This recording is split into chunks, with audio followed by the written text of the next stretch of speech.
गोपीनाथ जी को चंदन लगाया गया। जब वो गए वहां भगवान को लेप लग गया, वहां से उनकी ख्याति बढ़ने लगी, सब लोग उनके दर्शन करने आ गए। वहां मजदूरी के दिन के लिए रखा गया, इनके लिए वो हुआ। तो जिस दिन चंदन यात्रा समाप्त हुई तो वहां पर उन्होंने उनका बहुत सम्मान करा माधवेंद्रपुरी का, और उन्होंने वहां पे गोपीनाथ जी का नाम बदल दिया और उनका नाम हो गया खींचोर गोपीनाथ। खींचोर गोपीनाथ जी तो माधवेंद्रपुरी जी वहां से फिर निकल लिए, क्योंकि उनकी ख्याति बढ़ने लगी, लोग आने लगे। जगन्नाथपुरी से भी लोग दर्शन करने आने लगे। ऐसा होता है ना जैसे किसी बाबा जी की हो जाते सब लोग दर्शन करने, माधवेंद्रपुरी का मुझे इसी बात का डर था, भागो यहाँ से। माधवेंद्रपुरी वहां से भाग के कहाँ पे आगे वापस अपने गोवर्धन पे आ गए, और गोपाल जी से बोला कि अब तो आप खुश हो, अब तो आपको चंदन मिल गया, ठंडक मिल गई आपके कलेजे में, मेरे चंदन लगवा दिया मैंने वहां पे। गोपाल जी खुश थे, उनकी सेवा चलती रही। तो एक स्टोरी है चंदन की, बट मैं आपको स्टोरी सुनाता श्रीनाथ। तो जब वो गोपाल जी का मंदिर वहां पे बन गया, गोपाल जी वहां बन गए, उनकी मूर्ति स्थापित हो गई, लोगों ने वहां बड़ा मंदिर बना दिया गोपाल जी का। माधवेंद्रपुरी जी की सब हो गए, माधवेंद्रपुरी जी को प्रचार करने लगे। फिर वहां पर मुगलों का शासन आया, तो वहां पर मुगलों ने भगवान के सभी मंदिरों को तोड़ना शुरू कर दिया, मूर्ति खंडित करनी शुरू कर दी। तो एक्चुअल में गोपीनाथ जी, गोविंद देव जी और विनोदी लाल जी और मदन मोहन जी, ये चार जो मेन मंदिर थे, वहां पर सबकी प्रतिमाएं जो है विग्रह सब वृंदावन में थे। मगर वहां पर जब मुगलों का शासन हुआ, उन्होंने मंदिर तोड़े और मूर्तियों को खंडित करने लगे, तो वहां से सब वैष्णवों ने मीटिंग करी और उन्होंने कहा कि हमें अपने डिटीज को सेव करना है, और वहां से डिटीज की एक प्रतिमा बनाई गई, मतलब सेम डुप्लीकेट कॉपी, बिल्कुल सेम डुप्लीकेट कॉपी। और ओरिजिनल जो भगवान थे उनके विग्रहों को जयपुर शिफ्ट कर दिया गया, क्योंकि वहां पर राजपूतों का रास्ता, तो वहां पर मुगल नहीं जा पा रहे थे, उसकी अपनी वो थी, तो वो वहां से सारे विग्रह शिफ्ट कर दिए गए। तो अभी भी ओरिजिनल विग्रह गोपीनाथ जी के, गोविंद देव जी के और विनोदी लाल जी, ये तीन ओरिजिनल विग्रह जो प्राकृतिक विग्रह है वो जयपुर में है, और तीनों के मंदिर है, गोपीनाथ जी का भी और गोविंद देव जी का भी और विनोदी लाल जी का। और जो मदन मोहन थे वो करौली में है, करौली भी राजपूतों का रास्ता, तो ओरिजिनल विग्रह मदन मोहन के है। मदन मोहन मंदिर है, अभी भी सारे मंदिर ये हैं वृंदावन, मगर विग्रह ओरिजिनल नहीं है, उनपे वो विग्रह लगाए गए वैसी से बनाकर।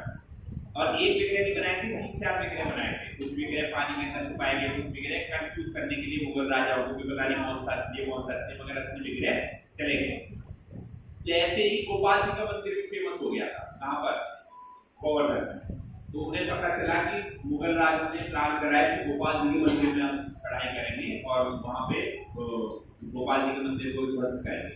उन्होंने कहा कि हमें गोपाल जी को यहाँ से शिफ्ट करना पड़ेगा और ये विग्रह लेके जाने पड़ेंगे। तो एक राजा थे, वो उनको वहां से पत्र भेजा गया राजा को। उन्होंने कहा कि आप यहाँ से गोपाल जी को ले जाओ और अपने वहां सुरक्षित कर लो, जब ये मुगल यहाँ चले जाएंगे तो वापिस गोपाल जी को वापस लेके आएंगे और फिर यहाँ पे स्थापित करेंगे। तो राजा ने कहा ठीक है मैं आ जाता हूँ। तो राजा अपनी बात की पूरा भगवान को सराहने के लिए सेना में वहां लेके आया। तो राजा ने भगवान को प्रणाम करा, वहां से विग्रह हटाए गए, दूसरे विग्रह रखे गए, और वो राजा उन विग्रहों को लेके, गोपाल जी के विग्रहों को लेके चल दिया अपने राज। जब राजा ने क्रॉस करा, उसका राज था उदयपुर से भी 150 किलोमीटर आगे कहीं वो राजा राज करता था, जहाँ पर उसने एक्चुअल में वो ड्यूटी ले जाते थे।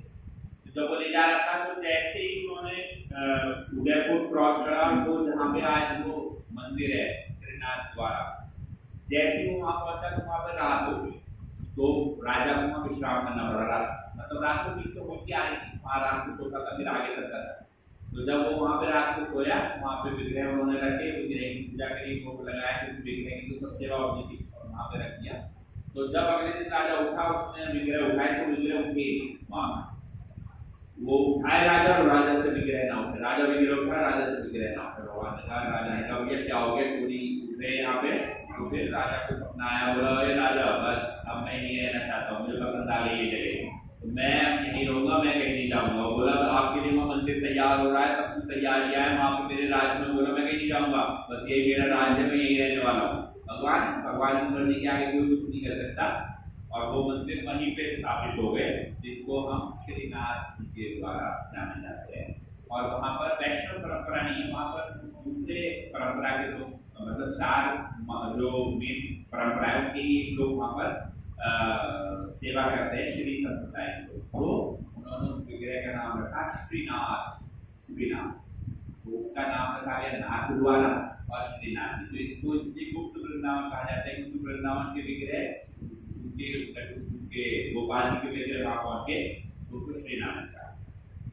जब विग्रह वहां आ गए तो उनके एक भक्त थे माधवेंद्रपुरी के शिष्य जो गोपाल जी की बहुत सेवा करते, तो वो गोपाल जी ऐसा बताते हैं कि जब वहां पर रहते थे तो रात को ऑल्टर से गायब हो जाता गोपाल। एक बार